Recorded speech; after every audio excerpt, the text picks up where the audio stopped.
देश के महान सपूत श्यामा प्रसाद मुखर्जी भारत की अखंडता और कश्मीर के भारत में विलय के दृढ़ समर्थक थे। वो कहा करते थे कि कोई भी राष्ट्र केवल अपनी ऊर्जा से ही सुरक्षित रह सकता है। तो आइए जानते हैं श्यामा प्रसाद मुखर्जी आखिर थे कौन। 6 जुलाई 1901 में कोलकाता के संपन्न परिवार में उनका जन्म हुआ था। 1929 में राजनीति की शुरुआत की, बंगाल विधान परिषद में चुने गए।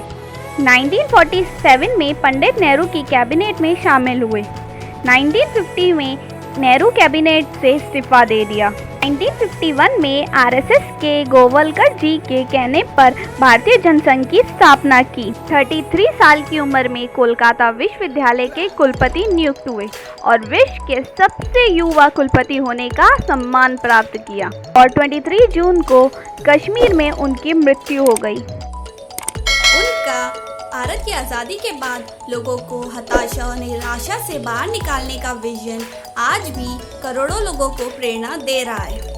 शिक्षा से लेकर महिला सशक्तिकरण, उद्योग और तकनीक को दिशा देने के लिए उन्होंने जो काम किया वो उस दौर की सोच से बहुत आगे था।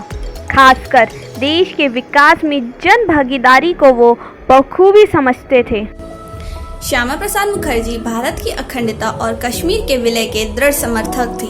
वह कश्मीर को किसी भी प्रकार का विशेष अधिकार देने के विरोध में थे।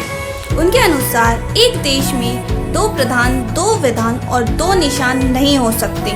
आर्टिकल 370 को हटाने के लिए भारतीय जनसंघ ने हिंदू महासभा और राम राज्य परिषद के साथ सत्याग्रह की शुरुआत की।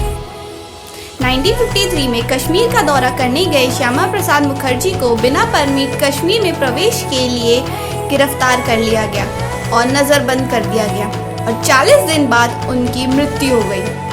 अटल बिहारी वाजपेयी जी ने इसे एक साजिश बताया और सरकार को जिम्मेदार ठहराया।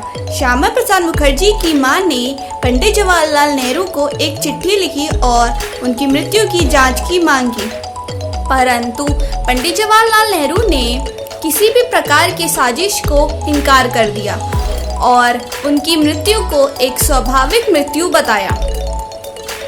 अगस्त 1952 में श्यामा प्रसाद मुखर्जी जी ने जम्मू में एक रैली के दौरान यह कहा था, या तो आपको भारत का संविधान प्राप्त करवाऊंगा या फिर इस उद्देश्य के लिए अपना जीवन बलिदान कर दूंगा।